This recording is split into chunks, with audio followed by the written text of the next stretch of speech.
I was in the heart of it, where it all happened, in the dark of it. I'm talking all the graphic. Do I ever miss a block? Man, they all asses. I think it's heaven at the top till it all crashes. I was functioning with the rap cause I was one of them. Look, every soldier around kept a gun on them. Everything looking for them, running up on them. I got some pictures in my mind, I could never post them. It was explosive every day, we made a show of it. Tried to get rich and died trying, had to go for it. A generation off the killer made you know of it. But it's hard to be proud when you're grown from it. The clear wrong of it seemed right then. A fraternity, your brother stay fighting for respect and a disrespectful environment. Damn, the danger in the trenches was exciting. Life is the kill, at least that's how we move. And your word went nil, had to show and prove. And the stripes we approved was a stepping stool. The network grew, so that the investment grew. I was in the heart of it, where it all happened, in the dark of it. I'm talking all the graphic. Do I ever miss a block? Man, they all asses. I think it's heaven at the top. This is Gangsta, and I am your host, Askari Abdul Muntakam. And I normally say that I'm here with my co-host, Michael Hall, Deacon Michael Hall, the one who is better known or sometimes known as Baby Duck from Westside Detroit Gangsta. All right, and he'll be joining us a little later. He's otherwise engaged at the moment. So today we're going to be talking with Mr. Kenny Bell, also known as Mr. Bell. You're also Tricky known B. as what? Tricky B from where? Tricky B from Denver Lanes. From Denver Lanes. Okay. So we got us a B-dog up on this joint today. All right. All right. And we're going to be talking with Mr. Amir Salam. And you are, and who are you, Mr. Amir Salam? Salam alaikum. Better known as the General from Edgemont. The General from let's begin with Amir. So before you were Amir, you were who? They call me the General. I'm out of Edgemont City in Moreno Valley. And that was pretty much a title given to me. My original name was Insane, right? And so we had a president, and then we had a general, and then we had a few people that called themselves the Corleones. So, you know, it's just something that stuck, something that was given. So you thought you was a mafia chief. Is that what you're trying to tell us? Well, that's what people tried to make it. They just made it that, and it, you know, it kind of caught on. People just started calling you something, and then, you know, in my arrogance, I kind of accepted that. Okay. So you were a Crip, yeah? Yes, sir. Okay. Yes, indeed. So Crippin didn't start in Edgemont. So how did your set start? How or what was your role in well, let's start talking about how your set started. How did your set start?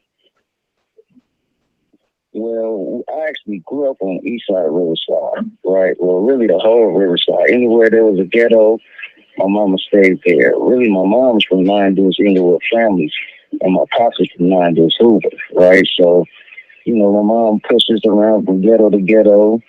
And so I grew up on the east side of Riverside, around the 1200 blocks, the Georgia Street mobs. As a youngster, we was really called, first it was something called Coca-Cola Crips. And then that emerged into something called Crip and Young Gangsters. Crip and Young Gangsters. Okay, got you. Yeah. And then they made them turn 1200 block. And so I wasn't really with that move. And so me and a couple other dudes, we eventually want to start our own set, which was the Young Paper Chasers. And we settled in Edgemont, California, which is better known in Moreno Valley. And so that's how we started. I never knew that history right there. That was interesting history to hear right there. Right. I didn't know that either. I didn't know that either. So because it's interesting how we would have responded in Los Angeles, at least in my set, how we would have responded to someone calling us. Would you say Coca-Cola Gangsters? Coca-Cola Crips? What was it? No, it was Coca-Cola Crips. Yeah, Coca-Cola Crips. Then it became Crip and Young Gangsters. Yeah. So it's interesting. Back then. Huh? Yeah. Yeah, Coca-Cola was really like teeny boppers. We were around between 7 and probably 12 years old. And then once we hit around 12 years old, we became what's called Crip and Young Gangsters. Right. Right. And then, so, you know, once all that, gangster and neighborhood thing really became big out there with us, the 1200 blocks, you know, they pushed East Coast. So they probably wasn't really with the gangster thing. So they made them all turn 1200 blocks. And so, you know, I kind of Michael just came in. And I branched off. Right. So Michael, I want to catch you up a little bit because I'm curious about your response to this, right? So we have Amir Salam on, and we have, you know, you see Kenny there, right? So Amir was talking about that when he was young, you know, they had started a clique or, you know, a gang out in Moreno Valley called the Coca-Cola Gangsters, right?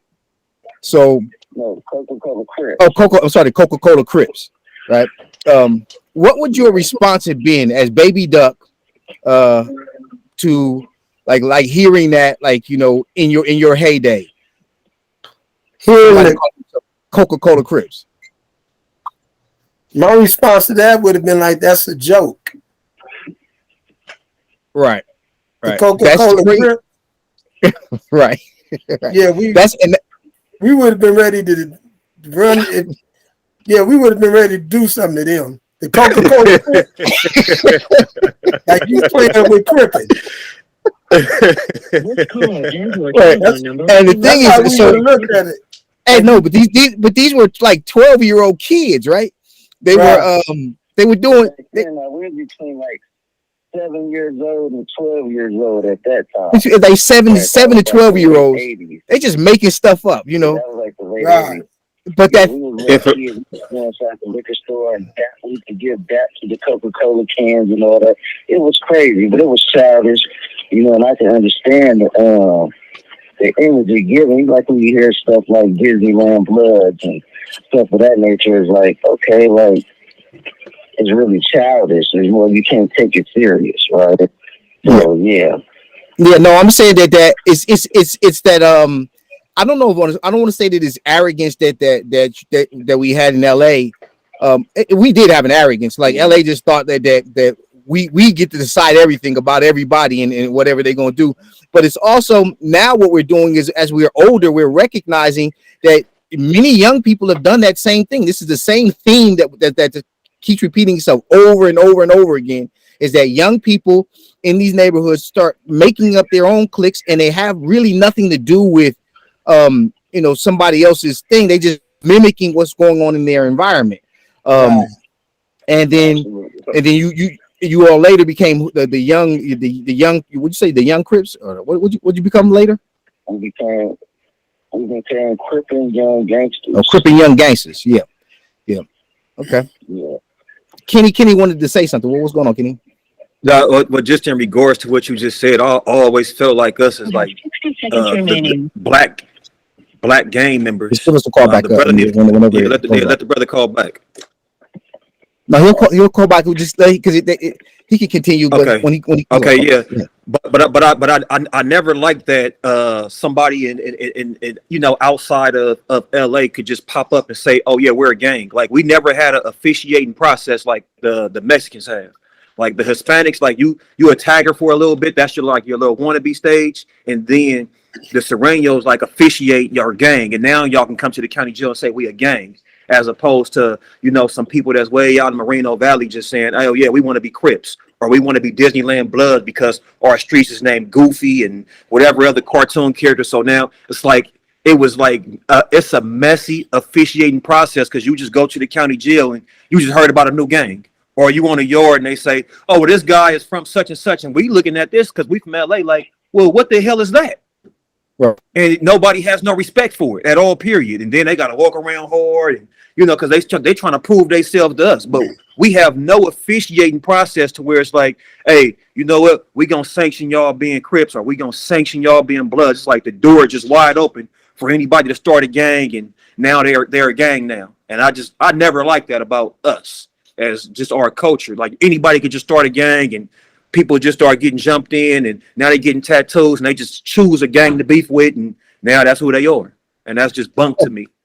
But that is the evolution of gangbanging in the world. I mean, because Crips and Bloods are all over the world now, right? There's no putting that back in the bottle, right? And right. There will be officiating process for no dues. That like I was talking with Michael before. There's Crips and Bloods in Africa, right? Ain't nobody finna come and ask permission in Africa for no dues from Denver Lane to be the Denver Lane African, whatever. Yeah, but I mean, I don't know about you and Duck, but I'm cut from structure. So that right there to me is just bunk. That's like somebody coming and saying they want to add a paperwork to the prison yard. Like nobody's going to let that happen. California. So This it's like, call and your telephone number will be monitored and recorded. Right. We so structured behind the wall.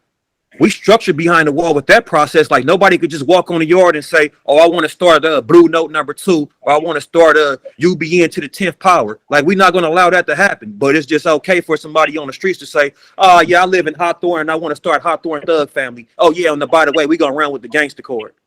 Like that's bunk to me right there. It's no officiating process that keep the wannabes at bay, even though that's where we all start at. But nothing keeps that at bay. They just instantly get to jump in, and that's, in my opinion, why everything is all over the place. Yeah, and well, I mean, there will, we can always, I guess, talk about what should have been, right? But the reality now is that that people who want to be gangers, that's what's happening. I mean, you got cats, all over the country. I don't know. So talk to me about this, Kenny. How many PDL sets are there in the United States now? Or do you know have they branched out all over the place? I mean, the PDLs are, I don't want to say it's multiple different PDLs. It's just that the PDLs became a subsidy of Denver Lanes, and they ended up growing and being everywhere in San Bernardino and Pasadena and Moreno Valley. And I mean, it's not one state. I mean, not one city you're gonna go to where they're not at. Right. And they have become like a gang that everybody don't know each other, and the ones that do, they're actually from Pasadena, and they all on a first name basis. That's how you recognize a dude that's from PDL. They don't even call each other by their gang names. They be like, "Oh, that's Kenny Bell," or "Oh, that's Joe Amori right there," or "This is he." They all on a first name basis, but they're everywhere. They're in Lancaster. They in California City. They like roaches. There's nowhere you're gonna go where they not at, and that's how they became like. Yeah, I'm saying that's what happened, right? That what happened was that the natural evolution, or whatever, the evolutionary process in gang banging caused that to happen. That first it was Denver Lane, then yeah. Well, I was gonna say, basically, it have took a life. It has become a life of its own. Right. Mm-hmm. We no longer have control over it. Right. It's go ahead. Right. Sorry. I'm sorry. And that's the problem. We got to figure out how to, talk, because because as soon as somebody says something, like it's like ant, it jumps over to them and all that. Go ahead and finish what you were talking about.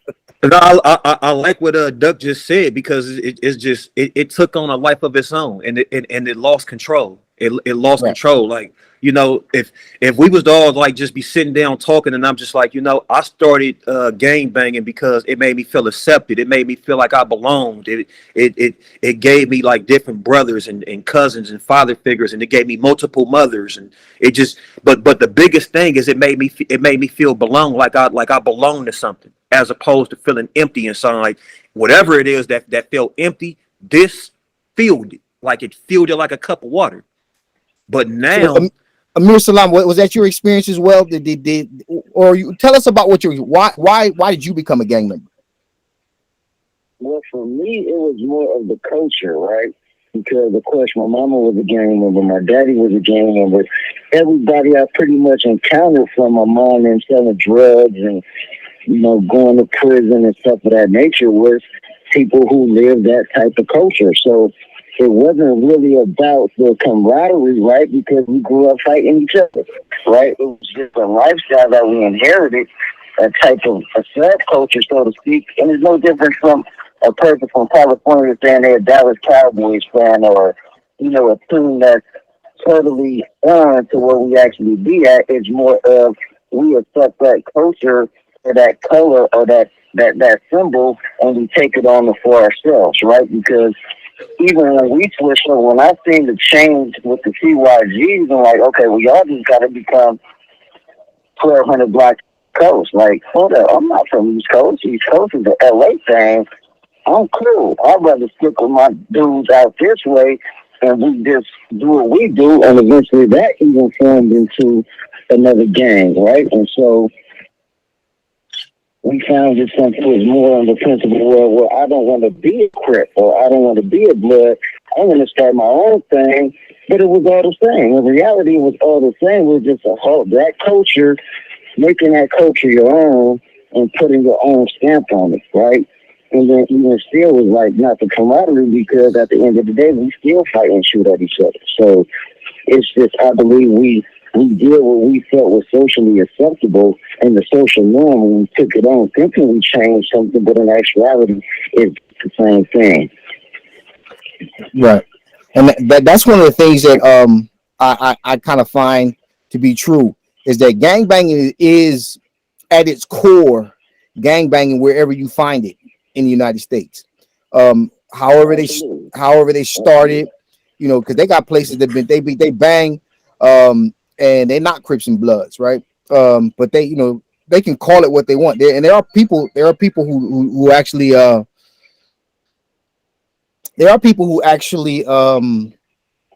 say they don't gangbang, like the cats out the Bay. They used to say they didn't bang, right? You know, they bang up, but they used to always say we don't bang.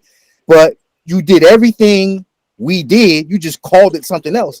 So and I'm sure they're doing the same thing in Mississippi or in Kalamazoo.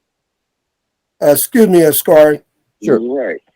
That's why. Remember when I talked about it, when I talked about starting the clique that I had started when I was young, when I was around 12. Right. Remember I talked about it being a gang mentality. Sure. Right, because that's what it is, the gang mentality. You might not be a gang member, but you have a gang mentality. Right. So whatever you call it, it's going to be the same thing. You're still engaging in the same destructive behavior. You're going out, and ultimately, what ends up happening is you're going to start targeting the people who are near to you, right? You know, that's who's near to you. Your folks, right? That's who's near to you. So you ultimately, that's what gangbanging ends up being. You know, if you're in a Mexican gang, you're probably going to start killing Mexicans at some point. You're in a black gang, you start killing blacks. If you're in a white gang, you're probably going to start killing whites, because that's how we live in this country. We live next to our folks, right? We live in next racially. We're kind of a very, very segregated society, and that's what ends up happening. And the truth of the matter is that at some point, no matter what people call themselves or how they got started, a killer is a killer, right? If you got that thing in you, it doesn't matter what part of the country you from or what set you from. You are as deadly and dangerous as any individual that you might encounter in another place. Nobody got a birthright to being like you know super down, right? Because we know how many marks and busts that exist in LA. You know, we see it all the time, right? You know, you got cats from your set that you know, you be like, man, dude, if it was up to me, you be somewhere else. You know, you be somewhere else, because you are not the business. You know, but that's the reality, you know? Right. Yeah. Okay. Well, thanks for the dead air, everybody. That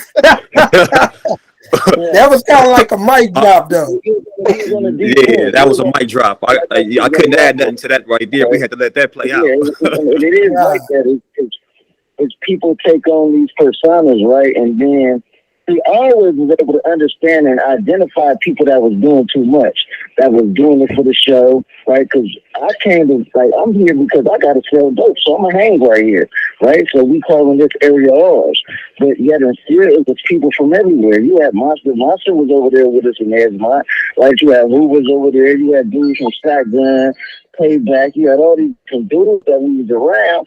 And you could tell the people that was scared, right? The people that was over here really just trying to get our money. You had the people that was trying to intimidate, right? And not to be able to look like, man, you about to bang your own head in the wall, and them are the same dudes now. It ain't no good. The dudes that told, the dudes that just got ran off. So it's identifying that type of personality and separating it from the passion that a person really had, and really just trying to live his own life and survive how he was, off what he was given. And that's really all DNA was, is people over here doing what they have to do to survive, and eventually, stuff happens. Yeah. So what year did your set come out? We started in '98. Okay. And in 1998, we started the Young Paper Chasers. The Young Paper Chasers.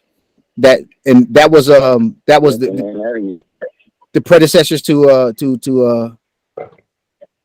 what? To what set? It's three, right? You had the Young Paper Chasers, and then you had something called Brotherhood Kings. And then we all kind of like merged into this Edgemont thing, right? But it's still really three separate sets, but they all just act as one, right? Okay. You got the Edgemont Criminals, you got the Young Paper Chasers, and then you got the Role of Crips, right? And then they all just merged into this whole Edgemont Criminal thing.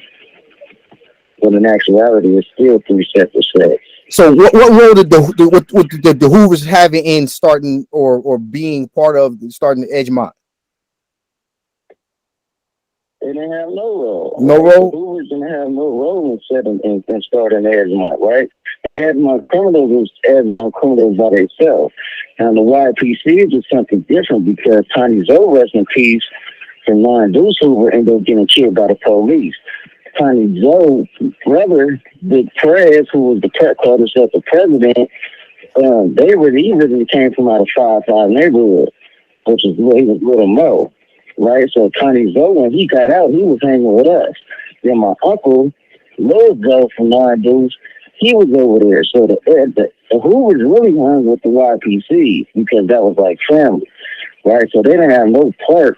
In actuality, everybody that was the original founders of YPC, one came from 1200 block, which is me. The other 100 Little Prayers, he came from over on the east side, 1200 block. You had a 6-0, you had the homie Wack from 6-9 East Coast. So it was a gang of different people from these different various neighborhoods, and then we the original 5 founders, right? But the Hoovers, there was no Hoover who was the founder of none of that. Okay. And because of the close relationship, people automatically get back, the Hoovers started them, but really the Hoovers had nothing to do with the Edgemont Criminals. They just came up with that name on their own. And what role did LA banging have in what happened in Edgemont? Like what were y'all looking at cats in LA? Not looking at cats? What was there a role or why Crip? Why not just start your own thing? Because it was never Crips, right? The only set out there that was Crips was Donner Block. We didn't start out as Crips. In actuality, I was trying to get away from the whole Crip identification. I grew up off Cripping, right? And so when I decided I don't want to be a 1200 block East Coast, I said, no, I want something different. So we just called ourselves Young Paper Chasers. We could have easily called ourselves something Crip, right? But we were trying to get away from that whole identity, right? And just focus on getting money. And that eventually just turned into gang banging. Because was it impossible? Originally was just to get people. Was it impossible just to be the Paper Chasers? Or was it inevitable that you would always be a Crip or a Blood? In California, like once you started, once gangbanging started in your place, no matter what you call yourself, was it inevitable that the spread of Crip or Blood would bleed into that circumstance?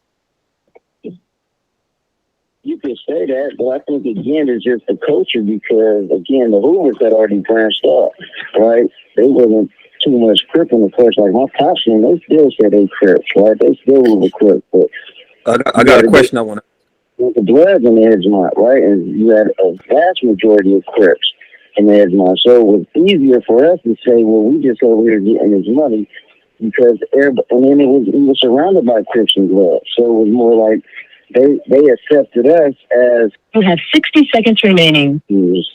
Right.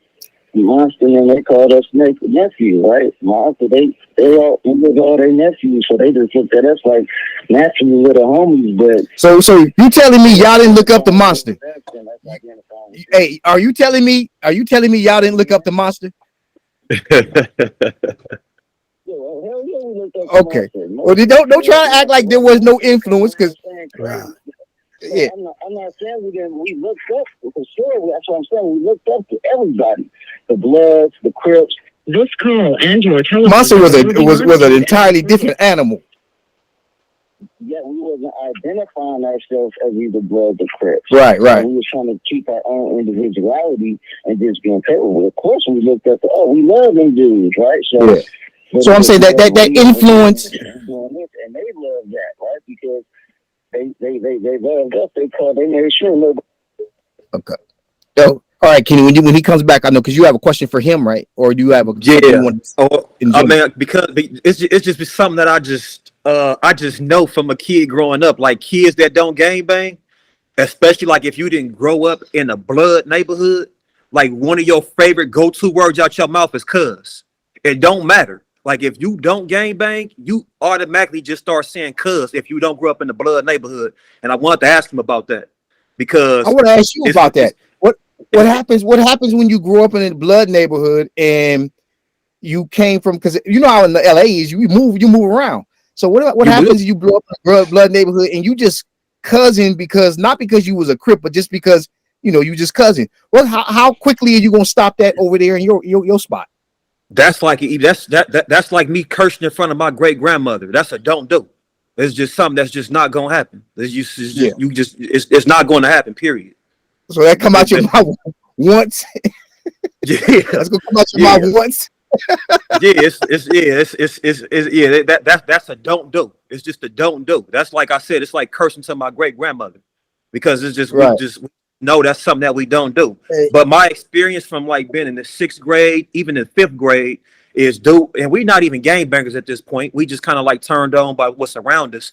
But I know all of my friends that wasn't gangbangers that was sagging and saying "cuz" already.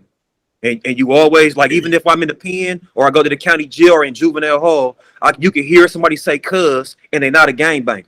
But that's just a go-to word, and they hang with the Crips. Like, most dudes that's non-affiliates, Bloods, I don't know if you ever heard this term, but we call them Crip sympathizers. Like, they gonna go hang with the Crips for real, because being a Crip is like very freaking popular. That's just popular. Like, everybody want to be a Crip. Being a Blood is not, it never been popular. It's probably popular now because you got YG and all these other rappers that they made it popular, but being a Blood was never popular. That was like saying blood inside of a Crip neighborhood. You about to get beat up. Just wearing rigged, period. Yeah, you about to get beat up, and if they don't kill you, you lucky. They might not kill you because they want to send a message to the Bloods like, look what we did to him. So that's like growing up as a Blood, especially, I'm 40 now, so just being young, it was never a whole lot of blood. It was, I'm a super baby, but it was never a lot of Bloods nowhere. It was never, ever, ever a lot of Bloods nowhere. You go to juvenile hall, it might be like 3 homies, and it might be like 25 Crips. You go to the county jail and you inside one of the dorms, it might be about 7 Bloods, and it might be about 30 Crips. You go to court line, y'all know how court line look. So the Bloods always been outnumbered. So just imagine when we in Orland and somebody just voluntarily like, "Hey, what's up, cuz?" You looking at him like, what?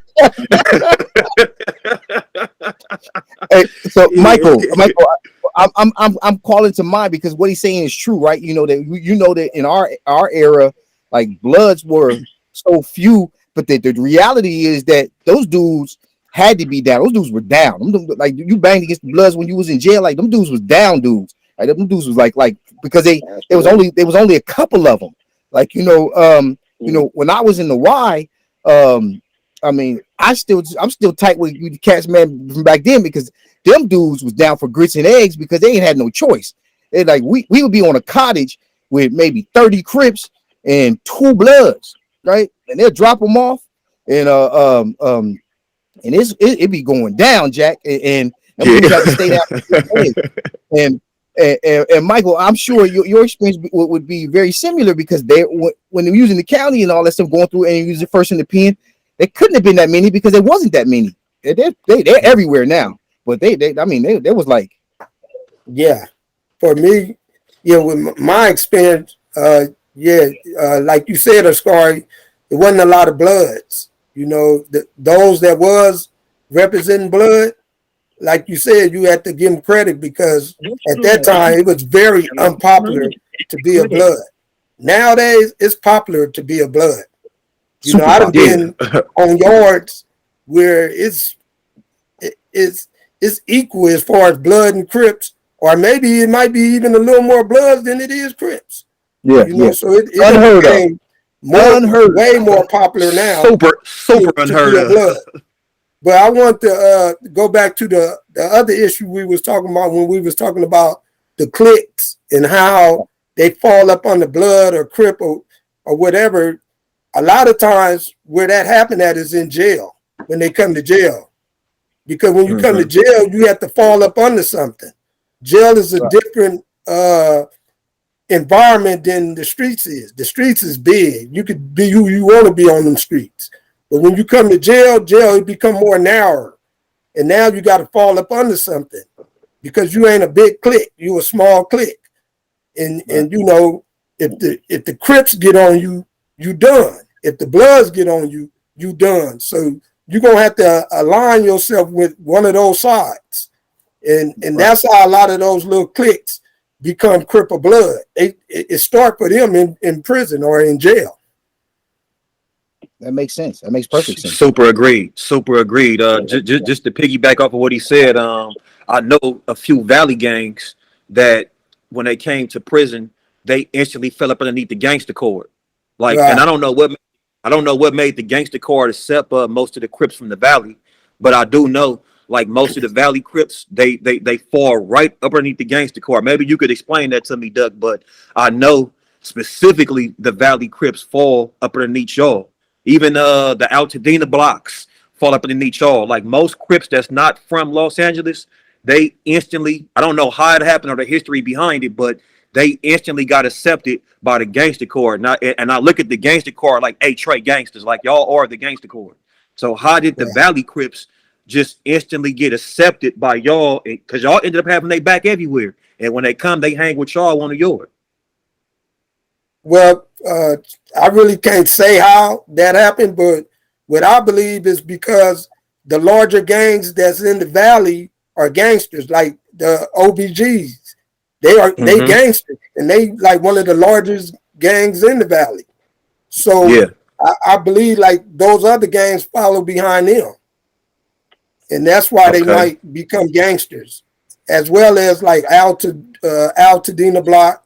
Because you got Trey 5-7s, and Trey 5-7s to a certain degree, they gangsters too.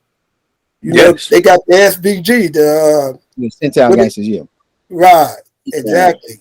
So that's the only thing I can think of. I haven't asked anybody that. That might be a good question for Ascari to ask. Well, you did ask that question. But hey, I don't know. Ascari, why you didn't come up with that? Why you didn't answer that? Ask that question. Okay, well, because he asked you. He asked the deacon, man. He's like, look, we're going to church. Yeah. So hey, what's actually interesting is that what happened with gangbanging was that everybody had their little thing going on, but now everybody is either a neighborhood or a gangster. Right? Absolutely. If you Crip, you fall under one of those two camps some kind of way. You clicked up with neighborhoods, or you clicked up with gangsters. Right. And like I said, the natural evolution is that people got to you got to realize that it can't be what it was. The heyday is over. So now it is that you got cats, and sometimes unworthy cats. You got dudes, you got sets that come in, like you say, some clique coming in. But they a clique, and they maybe 5 or 6 or 7 of them got cracked doing something together. Now they come on a yard. They was a clique out there. Now they got to do something. They got to click up. Who they gonna click up with, right? And like you said, what was interesting about your observation was that you saying the dudes that when they're outside of LA, generally they become gangsters. And that's when you said that, I'm like, that's actually true. That most 100%. Of these dudes is like every time somebody's from somewhere else, they like, boom, oh, we gangsters. I didn't even think about that until you just said that. Right. Yeah, I actually got a question for the brother that's on the phone call. Hold on. Let me say something. You got like a gun of like gangster Crips from where we at. A lot of them came to prison and started pushing gangster. And you also got the neighborhood parish Crips out there where we at. They wasn't particularly under the neighborhood card, but when some of the individuals started going to prison, they start functioning with the neighborhood because naturally you hear somebody say, I'm from neighborhood parish, you automatically being that is the big gangster in the neighborhood movement. It's like, okay, you fall in line with the neighborhoods, right? And so it's kind of natural like that, even with the Edgemont criminals. A lot of them came to prison and they was messing with the Hoovers, right? So it was like a natural connotation based on the name of your set. It was determining what you was going to run when you was in prison or who was going to accept you and embrace you when you came to prison. Because naturally, if you call yourself Edgemont criminals, the neighborhoods ain't just going to embrace you. They're going to point you over there to where they feel you need to be. Right? So I think that played a big part too, where people is naming their steps after and then how they be accepted by the general population. Yeah, that makes sense right there. Yeah.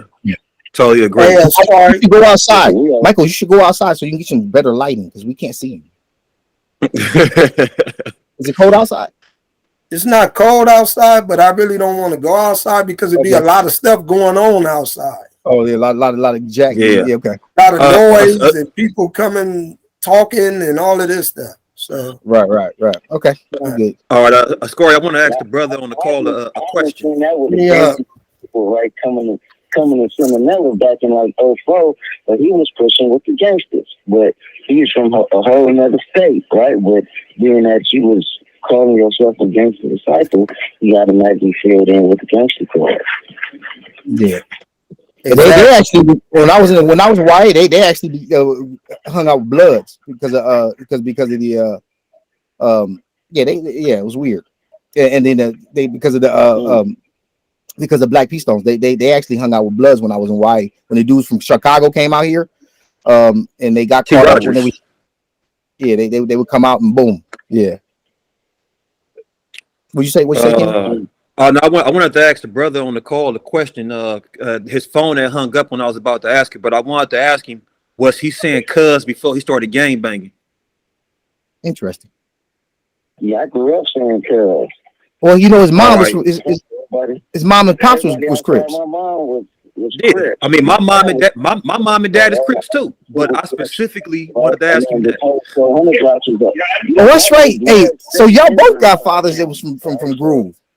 Yeah, my mother and my father from Hoover. My mother and my father was from Hoover, but I didn't grow up saying cuz though. Yeah.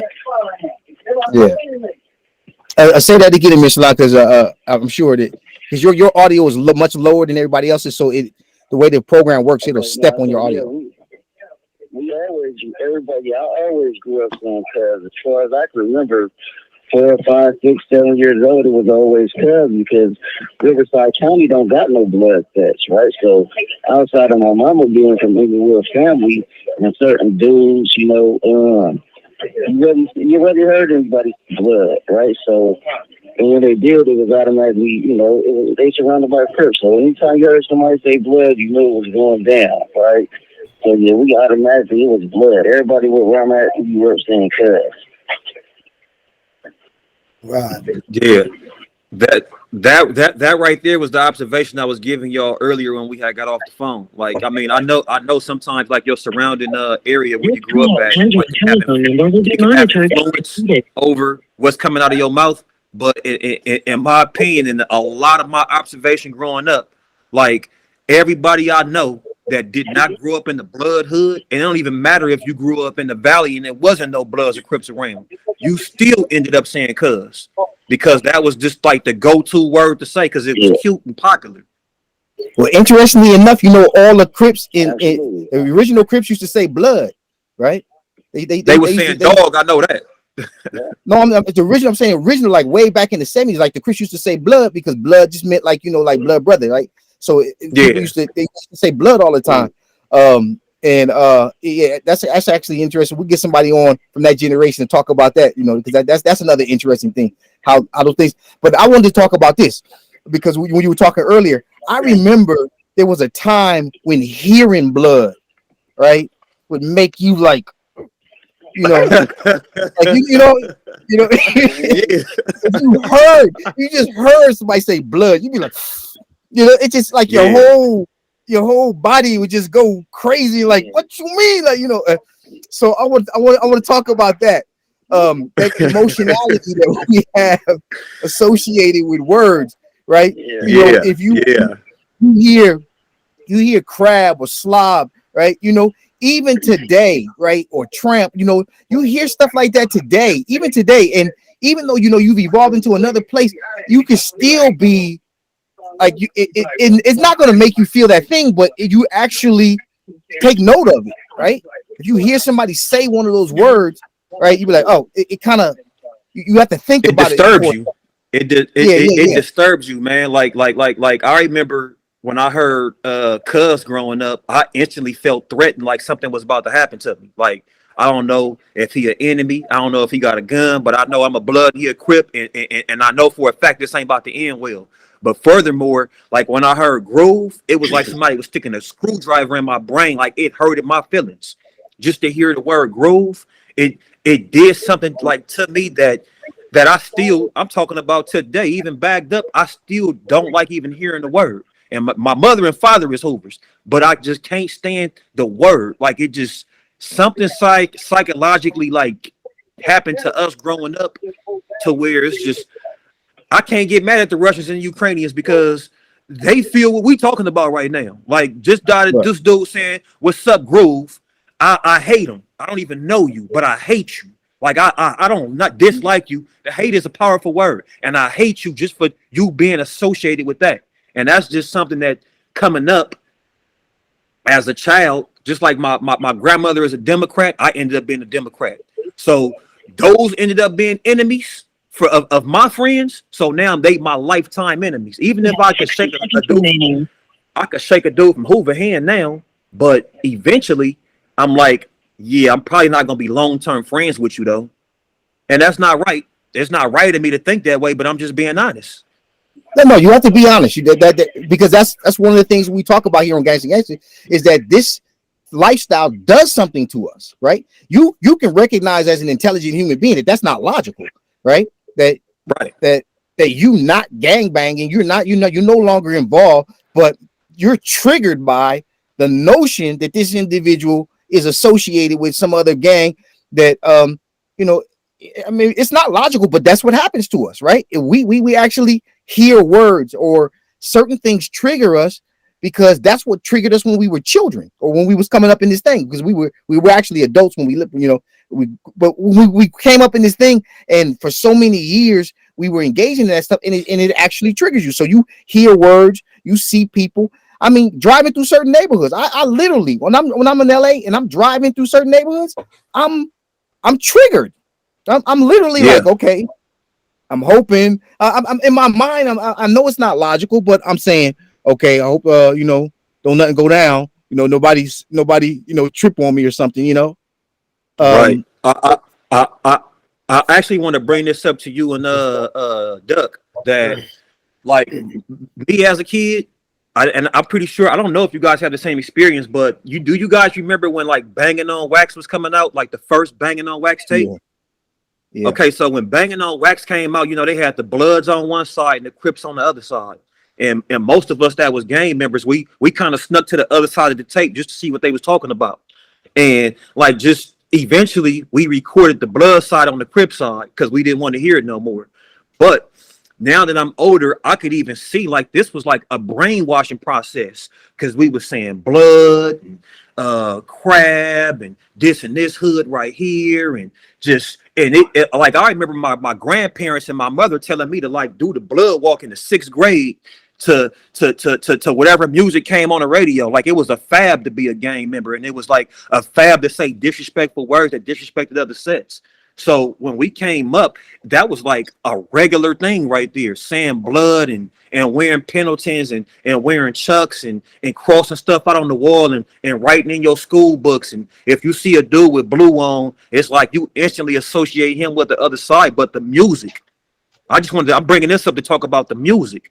Like the music part, that was like a very deep brainwashing process, because that was like how people listen to Taylor Swift right now. Like my neighborhood, we grew up listening to B Brazy and Lil Hawk and all the other like popular blood rappers, Big Y and Dog. Like this was like a thing that by the time we was older, it was already locked in. It wasn't something that just started late in life. Like before I started gangbanging, I was already listening to Banging on Wax and turned on by every single last word they said. So the culture was already generalized in my mind before I actually made a transition to being like a full-fledged one. I don't know if y'all had that same experience or not, but I know y'all remember 92 and 93 when them tapes first came out, and that's when like shit got real. Yeah. Well, I remember we was in prison in 92 and in 93. Yeah. Okay. Yeah, we okay, so I was already we was already right. So all right. Like our generation, the generation we grew up in, like it was a different generation than the generation you grew up in. Like by that time, gang banging had already become commercialized in the generation that you grew up in. The generation I grew up in, gang banging was not popular. It wasn't a lot of gang members. You know, people in your community frowned on, they frowned on gang members. They didn't like gang members. They looked at gang members as the bottom of the bottom. So it wasn't a lot of people being a gang member. Plus, it was hard as hell to become a gang member. They wasn't just letting you get on the set. You had to go to shit gang member to be a gang member. You know, nowadays it's easy to be a gang member. You could just have money and say you from this gang and they're going to accept you.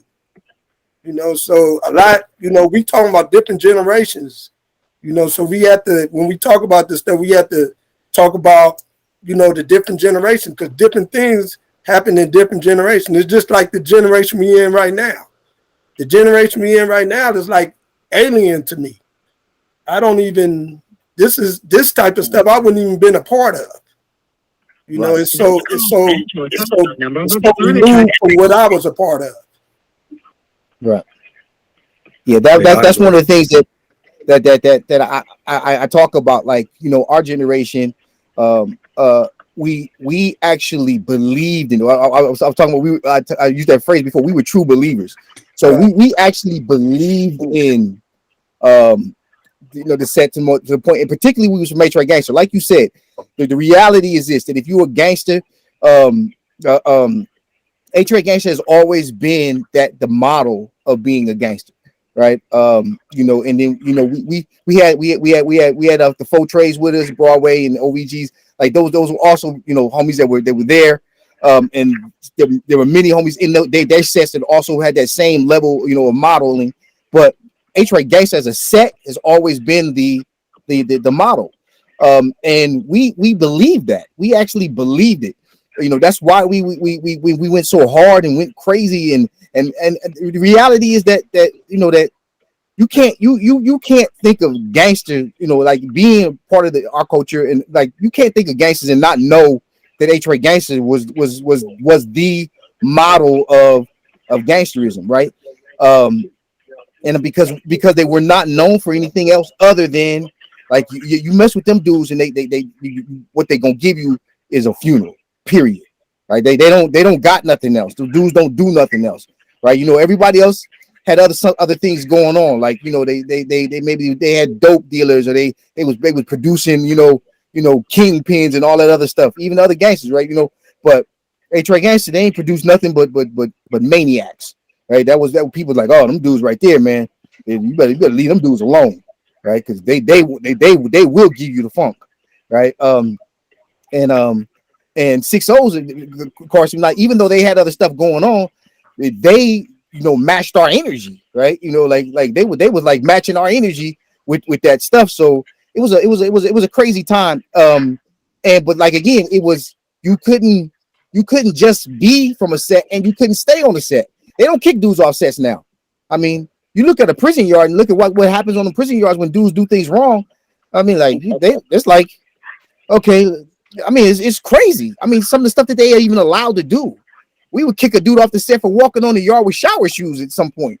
You know, you get your ass, and not get kicked off the set, but you get your ass whooped for walking out your cell with shower shoes. You would get mollywopped. Dudes is out on yards now, getting high.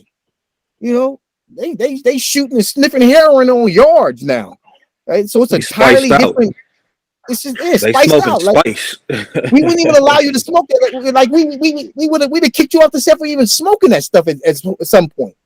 If we'd have found that if Spice existed back then and somebody smoked that stuff, they'd be like, man, look, homie, you do that again, man. You up, man. Ain't nobody finna have no homies getting butt naked in the day room and screaming at the police. Huh? They getting me. Hey, a score. But listen though, while we on that note, and you know what I'm bringing up is more back in your generation, not so mine. But let's talk about the drugs though. Let's talk about the drugs and like how dare we look down on the meth heads and the spice heads and everybody else when there was a PCP pandemic going on during your upbringing, and so what made doing PCP so acceptable then and make what these young dudes is doing now so unacceptable? No, so it wasn't ever acceptable because we used to call them Sherm heads, right? It was actually never acceptable.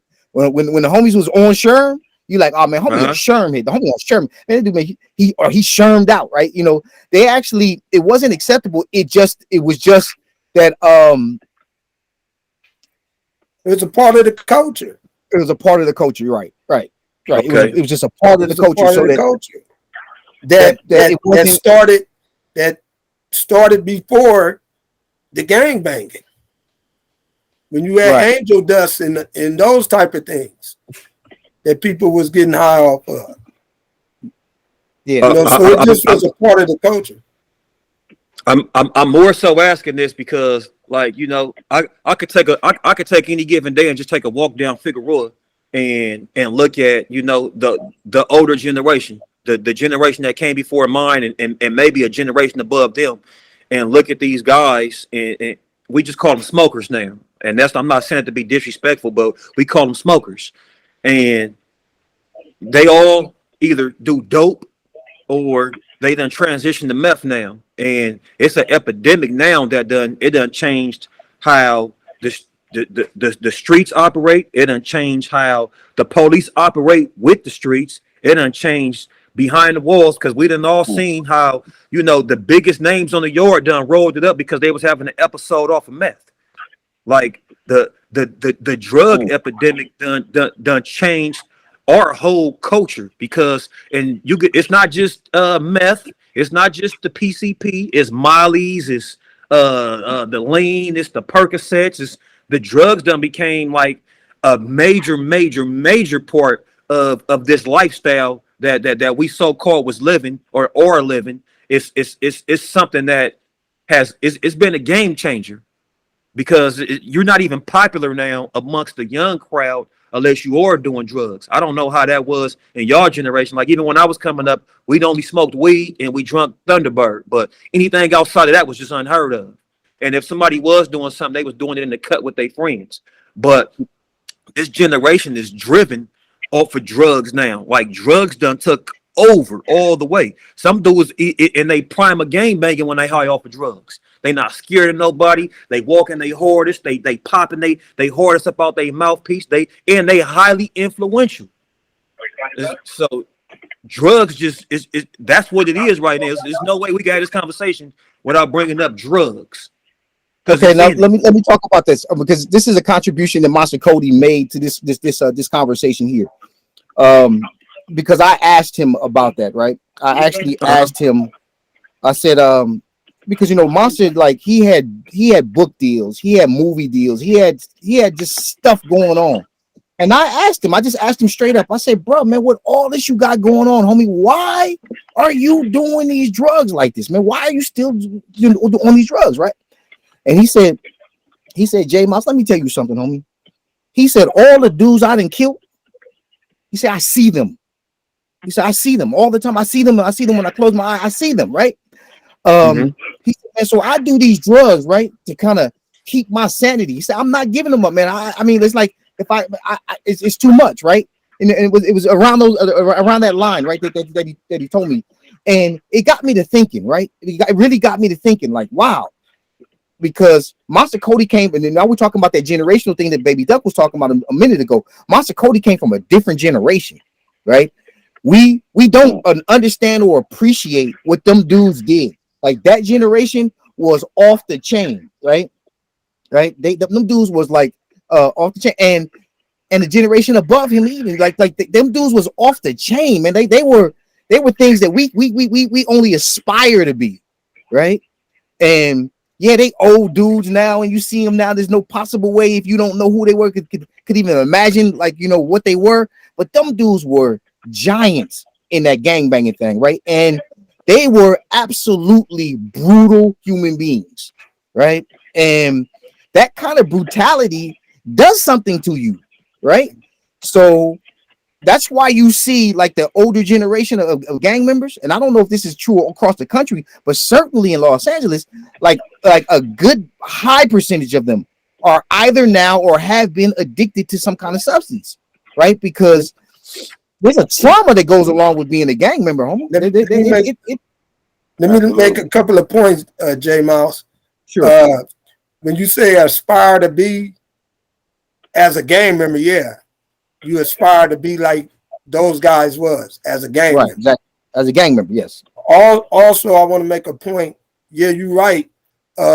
We do go through a lot of trauma as gang members, and for some people, that's how they have to cope. They need drugs or alcohol, or whatever, to cope with. But it didn't start because of us being a gang member. It started a long time ago when we was kids. The things we went through as kids.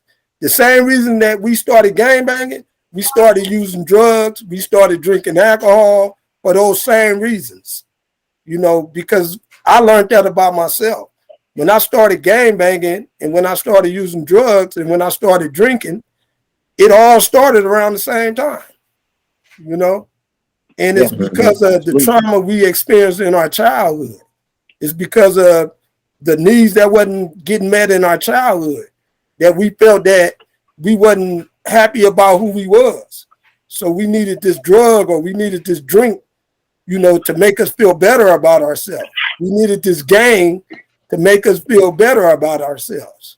Yeah. So I learned that, that addiction start way before you get in the gang. It start, when whatever trauma you done went through as a kid or whatever need that wasn't getting met as a kid, that's where that addiction started at.